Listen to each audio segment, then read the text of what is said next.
एक बार एक युवक गौतम बुद्ध के पास आया और गौतम बुद्ध से बोला कि है बुद्ध, मेरे मन में इतने गंदे विचार क्यों आते हैं? मैं नहीं चाहता कि मेरे मन में गंदे विचार आए, पर मेरे में हमेशा काम वासना के विचार चलते रहते हैं और मैं इनके बड़े में सोच सोच कर बहुत परेशान हूँ। मेरी ऊर्जा और समय यह सब सोने में ही नष्ट हो जाती है और इन सब के विचारों की वजह से मैं कभी भी शांत नहीं रह पाता और मैं हमेशा ही स्त्रियों को देखकर मोहित हो जाता हूँ। इन विचारों को अपने आप को रोक ही नहीं पाता। बुद्ध मुस्कुराए और उन्होंने उसे युवक से पूछा, क्या तुम्हें पता है यह काम वासना होती क्या है? फिर लड़के ने उत्तर दिया और कहा, बुद्ध, मैं यह तो नहीं जानता कि काम वासना होती क्या है, पर हाँ, यह जो भी है बहुत बुरी चीज है। फिर बुद्ध ने उसे युवक से कहा कि सबसे पहले तो तुम्हें यह समझना है कि प्राकृतिक रूप से जो भी चीज हमारे अंदर है वह बुरी नहीं। हमारे जीवन में उसकी कुछ न कुछ जरूर है। वासना कोई बुरी बात नहीं है, यह तो हमारे मां की एक भावना है जो हमें किसी ना किसी चीज की कमी का एहसास करवाती है और फिर हम उसे चीज को अपने के लिए उसे चीज की तरफ आकर्षित हो जाते हैं। जैसे अगर तुम्हारे पास धन की कमी है तो तुम में धन अपने की वासना उत्पन्न हो जाएगी। तो वासना कुछ और नहीं, बस एक प्रकार की कमी है जो कि एक प्रकार की जरूर का एहसास है और जब यह जरूर शारीरिक हो तो हम इसे काम वासना का नाम देते हैं।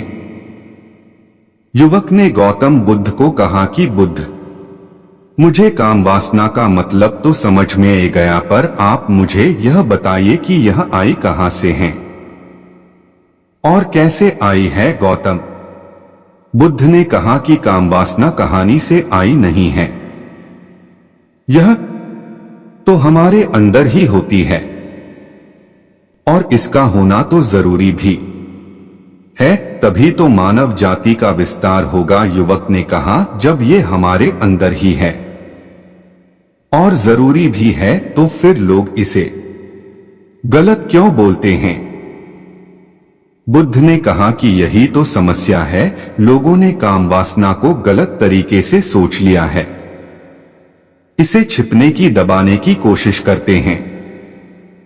कम वासना गलत नहीं है, बल्कि कम वासना का गलत तरीके से प्रयोग करना गलत बात है। लोग जिससे प्रेम करते हैं बस इसके लिए जग जाते हैं, उसे पन ही अपना लक्ष्य बना लेते हैं और इसके बड़े में हमेशा सोचते रहते हैं, पर यह सब गलत है। बुद्ध ने युवक से कहा, क्या तुम्हें पता है जानवरों में भी कम वासना होती है? युवक ने उत्तर दिया, हाँ बुद्ध, जानवरों में भी कम वासना होती है, क्योंकि जानवर भी तो आखिर अपनी पीढ़ी को आगे बढ़ाएंगे। बुद्ध ने कहा, तो फिर हम जानवरों की काम वासना को गलत क्यों नहीं कहते? युवक ने कहा, मुझे नहीं पता महात्मा, आप ही मुझे बताइए। गौतम बुद्ध ने कहा कि जानवर अपनी काम वासना का प्रयोग आनंद प्रताप के लिए नहीं करते, वह तो सिर्फ संतान उत्पन्न करने के लिए ही काम वासना का उपयोग करते हैं। जानवरों को प्रकृति ने इतनी समझ नहीं दी कि वह काम वासना को अपने सुख का आधार बना सके, जबकि मनुष्य अपनी समझ के बाल बूटे पर प्रकृति में पी जान वाली प्रत्येक वस्तु को अपने सुख के लिए प्रयोग करता है। हम इंसानों ने ही काम वासना को अपने सुख का साधन बना लिया है, जबकि प्रकृति ने तो हमें अपने वंश को आगे बढ़ाने के लिए दिया था, लेकिन इंसानों ने इसे अपने जीवन का परम लक्ष्य बना रखा है और इस तरह से कम वासना का भी लगाम हो जाना गलत है। युवक ने पूछा, महात्मा जी ये कम वासना हम पर हेवी क्यों होती है? तब गौतम बुद्ध ने कहा कि सुनो, अब जो मैं तुम्हें बताऊंगा उसे तुम ध्यानपूर्वक सुना। कम वासना का सर खेल तुम्हें समझ जाएगा, तुम्हें तुम्हारे सारे सवालों का जवाब मिल जाएगा, बस तुम्हें ध्यान से सुनकर समझना है।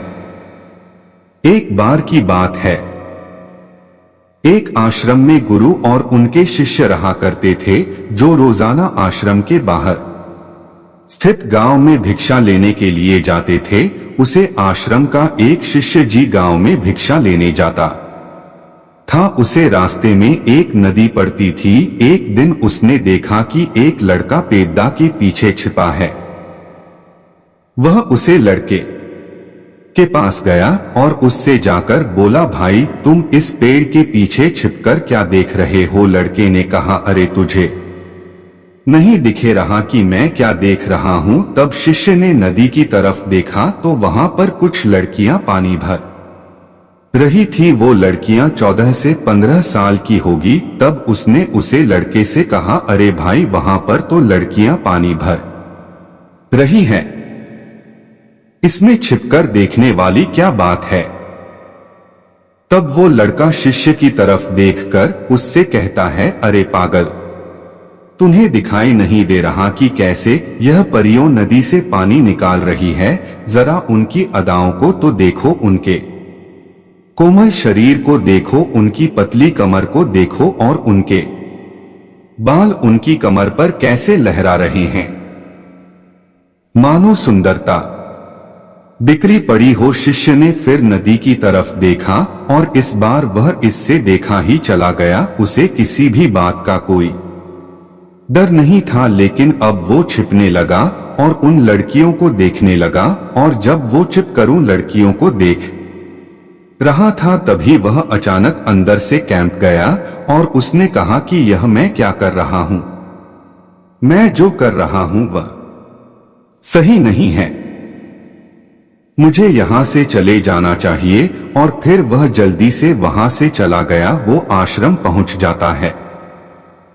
आश्रम जाकर वो अपने कार्यों में गया, लेकिन जो अभी वह देखकर आया था वही उसकी आंखों के सामने बार बार के रहा था। उसके माँ में वही दृश्य चल रहा था। उसके माँ में वही सब कुछ देखने के लिए लड़ाई हो रही थी। उसका किसी भी काम में मां नहीं कर रहा था। सुबह होते ही वह रोज जल्दी ही भिक्षा के लिए आश्रम से निकाल जाता और उसे नदी के पास वाले पेड़ के पास जाता और जहां पर वह लड़का पहले से मौजूद राहत था, उसे लड़के के साथ मिलकर लड़कियों को छुप छुप कर देखा था। अब वह रोज ऐसा करने का गया, यह उसके रोज का कम हो गया। अब उसे शिष्य कामा किसी भी कम में नहीं लगता था। वो हमेशा ही किसी न किसी प्रकार के विचार में उलझा राहत। वो आश्रम के कार्यों को भी ठीक ढंग से नहीं कर रहा था। ना वो ठीक से सो पाता था और ना वो ठीक से खाना का पता था। उसका माँ बेचैन सा राहत था। उसका माँ बार बार उन लड़कियों के सौंदर्य को देखने के लिए तरसता था। जब गुरु शिक्षा देते तब भी उसका माँ कहानी और विचारों में खोया राहत था। गुरु ने अपने शिष्य की इन हरकतों को जान लिया था। तब एक दिन गुरु ने शिष्य को अपने पास बुलाया, कहा कि आज से मैं भी तुम्हारे साथ भिक्षा मांगने चलूंगा। तुम और मैं साथ साथ भिक्षा मांगने चलेंगे। तभी शिष्य गुरु को माना करते हुए बोला, नहीं गुरुदेव, आप परेशान क्यों हो रहे हो? मैं अकेला ही ठीक से भिक्षा मांग सकता हूं। गुरु ने शिष्य से कहा कि ठीक है, तुम अकेले ही भिक्षा मांगने। जो शिष्य तुरंत वहां से भिक्षा मांगने के लिए निकाल गया। उसके जान के बाद गुरु भी आश्रम से निकाल गए और शिष्य का पीछा करने लगे कि वो कहाँ जाता है, किस मिलता है। यह सब देखने के लिए उसके पीछे पीछे चलने लगे। थोड़ी दूर जान के बाद गुरु ने देखा कि उनका शिष्य एक लड़के के साथ एक पेड़ के पीछे अपराधी की तरह छिपा हुआ है और छिपकर कुछ देख रहा था। गुरु भी अपने शिष्य के पीछे जाकर खड़े हो गए कि आखिर उनका शिष्य क्या देख रहा है, जिसे देखने के लिए वह पेड़ के पीछे अपराधियों की तरह छिपा पड़ा है। गुरु ने देखा कि उनका शिष्य पेड़ के पीछे छुपकर लड़कियों को देख रहा था जो कि नदी से पानी भर रही थी। तभी गुरु ने शिष्य को कहा कि तुम क्या देख रहे हो। अपने गुरु की आवाज सुनकर वह शिष्य घबरा गया और उसके पसीने छूटने लगे। वह थर थर कांपने लगा जैसे किसी चोर को चोरी करते समय रेंज हाथों पकड़ लिया हो। उसकी हालात खराब हो गई। वो कुछ भी नहीं बोल रहा था। उसके मुंह से कुछ टूटे फूट शब्द भी बाहर निकाल रहे थे। वह अपने गुरु से नजर भी नहीं मिला कर रहा था। गुरु ने शिष्य की तरफ देखा और कहा कि मेरा शिष्य तो नहीं डर था, उसे तो किसी भी चीज का डर नहीं था, लेकिन यह क्या तुम तो डर के मारे कम रहे हो। गुरुदेव, मेरा इसमें कोई दोष नहीं है। उसे लड़के ने मुझे बका दिया था, लेकिन आपसे मैं वादा करता हूं कि आज के बाद मैं ऐसा कभी दोबारा नहीं करूंगा। मुझे माफ कर दो गुरुदेव। गुरु ने शिष्य से कहा कि कोई बात नहीं, पर इस बात का तुम ध्यान रखना कि हम जैसी संगति करते हैं वैसा ही फल हमें प्राप्त होता है।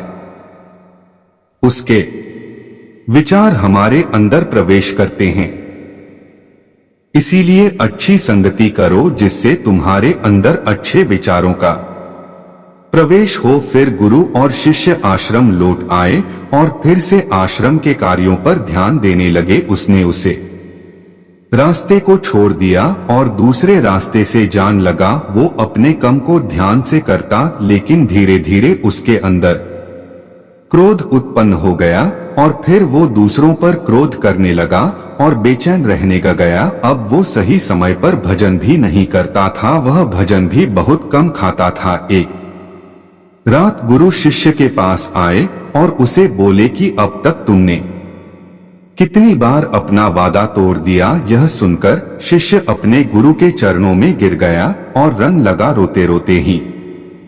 उसने गुरु से कहा कि गुरुदेव, मैं कई बार अपना वादा तोड़ चुका हूं, फिर वादा कर लेता हूं, लेकिन हर बार मैं वादा तोड़ देता हूं। मेरा मां मेरे नियंत्रण में है कि नहीं। मैं बहुत कोशिश करता हूं कि मैं अपने मां से सारे बुरे विचारों को निकाल डालूं, लेकिन मैं छह कर भी ऐसा नहीं कर पा रहा हूं। फिर गुरु ने शिष्य को मैं कहा कि चलो मेरे साथ। गुरु शिष्य को आश्रम के बगीचे लेकर गए और शिष्य से कहा कि देखो, यहाँ पर कुछ नालियां बनी हुई है जिससे नदी का पानी इन पौधों तक आ रहा है और यह पानी एक निरंतर भाव से बह रहा है। क्या तुम इस पानी के बहन को रोक सकते हो? शिष्य ने कहा कि हाँ गुरुदेव, मैं इस बहन को रोक सकता हूँ। फिर शिष्य ने मिट्टी उठाकर उसे नाली में डाल दी। वो पानी थोड़ी देर के लिए रुक गया और फिर थोड़ी देर बाद उसे मिट्टी के ऊपर से पानी बह गया। गुरु ने शिष्य से कहा, अरे यह क्या, यह तो पानी रुक ही नहीं। फिर शिष्य ने कुछ कंकर पत्थर उठाकर उसे नाली में डाल दिए और फिर थोड़ी देर के लिए पानी रुक गया, लेकिन फिर थोड़ी देर बाद ही उन कंकर पत्थर के ऊपर से पानी निकाल आया। फिर गुरु ने कहा कि यह क्या हुआ, पानी तो फिर से बह गया। तुम तो बोल रहे थे कि तुम इसे रोक दो। क्या हम किसी काम को रोकना चाहे तो क्या हम उसे रोक नहीं सकते? तब शिष्य ने कहा, कोई बात नहीं गुरुदेव, मैं इस पानी को तो आपको रोक के दिखाऊंगा। वो फिर से एक बड़ा सा पत्थर लेकर आया और उसे नाली पर डाल दिया और पानी रुक गया। तब गुरु से कहा कि देखा गुरुदेव, मैंने कहा था ना कि पानी को मैं रोक दूंगा। मैंने पानी को रोक दिखाए, आपकी बात मैंने पूरी कर दी। गुरु मुस्कुराए और बोले, अच्छा जरा ध्यान से देखो, पानी रुक गया। वह तो पीछे की नाली तोड़कर बाहर आ गया और अगल बगल से बह रहा है। और ध्यान से देखो, इस पत्थर को आगे भी आ गया और यह पानी अपना रास्ता बदल कर फिर से आगे की तरफ बह जाएगा और फिर थोड़ी देर बाद ऐसा ही हुआ। फिर गुरु ने शिष्य को समझाया कि तुम्हारे साथ भी तो ऐसा ही चल रहा है। तुम बार बार प्रयास कर रहे हो, बड़े से बड़ा प्रयास कर रहे हो, पर हर बार तुम्हारा प्रयास टूट रहा है और यह हमेशा टूटा ही रहेगा। तुम कितना भी बड़ा पत्थर रख लो, लेकिन पानी तो अपना रास्ता बना ही लगा। यह सब देखकर गुरु से कहा कि है गुरुदेव, क्या कोई तरीका नहीं है जिससे मैं गंदे विचारों से बाहर निकाल सकूं? और ये मेरे मां में आए ही नहीं। गुरु शिष्य को एक नदी के पास ले गए जहां से उसे बगीचे में पानी रहा था। गुरु ने शिष्य से कहा, वो पानी इसी नदी से जा रहा है।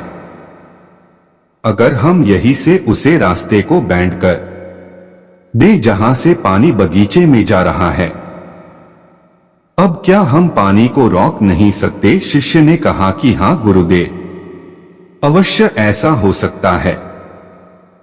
मैं इस पानी को यहीं से बैंड कर देता हूं, तब आगे की नाली में पानी जाएगा ही नहीं और फिर बगीचे में पानी जाएगा ही नहीं। फिर से नदी से जान वाले रास्ते को बहुत मेहनत करके पत्थर और मिट्टी डाल डालकर बैंड कर दिया और गुरु से कहा कि गुरुदेव, मैंने पानी को बैंड कर दिया है, अब यह पानी बगीचे में जाएगा ही नहीं। तब गुरु ने कहा कि अगर पानी बगीचे में नहीं जाएगा तो पेड़ पौधों को पानी कहां से मिलेगा? उन पेड़ पौधों को तो पानी की आवश्यकता है और उन पेड़ पौधों में कुछ पेड़ पौधे तो ऐसे हैं जिनको रोज पानी की आवश्यकता है, वह तो मुरझाकर मां ही जाएंगे, उनका क्या होगा? पानी तो हमें खोलना ही होगा। शिष्य ने गुरु की बात सुनकर वापस नदी से जान वाले पानी का रास्ता खोल दिया। तब गुरु ने शिष्य से पूछा कि अगर हम इस नदी के पूरे पानी को बगीचे की तरफ मोड़ दे तो क्या होगा? तब शिष्य ने जवाब दिया कि गुरुदेव, वहां पर जितने भी पेड़ पौधे हैं वो गालकर नष्ट हो जाएंगे, वहां पर कुछ नहीं बचेगा। फिर गुरु मुस्कुराए और बोले, तुम इस बात को समझो कि हमें किसी भी चीज को रोकना नहीं है, बस हमें हमेशा संतुलन बनाए रखना है। कम पानी से भी पौधे नष्ट होते हैं और ज्यादा पानी से भी पौधे नष्ट होते हैं। हमारा जीवन संतुलन से ही चला है। गुरु ने शिष्य से कहा कि अगर मैं तुम्हें कहूं कि तुम आम के बड़े में मत सोचो तो तुम्हारे मां में सबसे पहले किसका चित्र आएगा? शिष्य ने कहा कि गुरुदेव, मेरे मां में तो पहले चित्र का ही आएगा। गुरु ने कहा कि जब हम गंदे विचारों को जबरदस्ती रोकने का प्रयास करते हैं तो वह और मजबूती के साथ हमारे अंदर प्रवेश करते हैं और ज्यादा हमारे अंदर उठाते हैं। इसीलिए हमें उन्हें कभी भी दबाने की कोशिश नहीं करनी चाहिए। फिर गुरु ने शिष्य को जाते हुए कहा कि हमारे गंदे विचार बुरे लोगों की संगति करने की वजह से भी आते हैं। कहानी बार क्या होता है कि कामुकता हमारे अंदर होती नहीं है, लेकिन कुछ अश्लील लोगों के साथ रहने की वजह से ये हमारे अंदर भी हो जाती है। फिर शिष्य ने कहा कि गुरुदेव, आप सही कह रहे हैं, मैं अपने मार्ग से भटक गया था। फिर वो शिष्य उसे रात बहुत ही चैन की नींद सोया। सुबह अपने कार्यों को पूरे मां से किया और फिर सुबह वो भिक्षा लेने के लिए इस रास्ते से गया जहां वह लड़का आज भी पेड़ के पीछे छुपकर उन लड़कियों को देख रहा था। वह शिष्य नदी पर गया जहां वह लड़कियां पानी भर रही थी। उसने उन लड़कियों से पानी मांगा। उन लड़कियों में से एक लड़की ने उसे पानी पिलाया और उसे सन्यासी शिष्य के चरण छुए। शिष्य ने उसे आशीर्वाद दिया कि तुम्हारा कल्याण हो। उसका मां सकारात्मक ऊर्जा से भर गया। उसके चेहरे पर मुस्कान आ गई थी, जैसे कि उसे कुछ से खोया हुआ वापस मिल गया। वह वापस अपने रास्ते जान लगा तभी पीछे से वह लड़का आ गया जो पेड़ के पीछे छुपा हुआ था। वह शिष्य के पास आया और बोला कि क्या बात है, आज तो तुमने नजदीक से दर्शन कर लिए, तुम तो मुझे भी आगे निकले। तब शिष्य ने कहा कि हम हमेशा दूसरे के दर्शन करने में ही व्यस्त रहते हैं, अपने दर्शन कर ही नहीं पाते। तुम कब तक इस पेड़ के पीछे छुपाते रहोगे? किसी को पसंद करते हो तो उससे बोल दो, अगर वो भी तुम्हें पसंद करती है और शादी कर लो, पर लो उससे पहले तुम कुछ बन जो तथा अपने आप को पहचान। ऐसे अपना समय बर्बाद मत करो। फिर वह लड़का रोज उससे मिलने लगा और उसे लड़के ने नदी पर जाना छोड़ दिया। और फिर वो लड़का अपने जीवन में कुछ बने के लिए संघर्ष करने लगा। तो तुमने देखा संगति का असर क्या होता है। अपनी संगति बदलो, अपने विचार बदलो। बुद्ध ने युवक से पूछा कि क्या तुम्हें तुम्हारे सारे सवालों का जवाब मिल गया? तब युवक ने कहा कि हाँ महात्मा जी, आपका बहुत बहुत धन्यवाद। तब गौतम बुद्ध ने युवक से कहा कि जब तुम्हारे मन में गंदे विचार आए तब आप अपने आप को दोषी मत मानो। यह शरीर है और यह सब इसमें हजारों वर्षों से शिखा है। यह केवल तुम्हारे सोच लेने से, शपथ लेने से ये टूटने वाला नहीं है, लेकिन तुम्हारे पास वो शक्ति है और वो ऊर्जा है जिसका तुम्हें संतुलन बनाए रखना के लिए उपयोग करना है। तुम एक जीवित ऊर्जा हो जो कुछ भी अनुभव करने के लिए स्वतंत्र हो, जो कुछ निर्माण करने के लिए स्वतंत्र हैं। इसीलिए तुम अपने आप को पहचानो। दोस्तों, आपको यह कहानी कैसी लगी है कमेंट करके जरूर बताना और ऐसी ही और कहानियां के लिए सब्सक्राइब बटन दबा देना।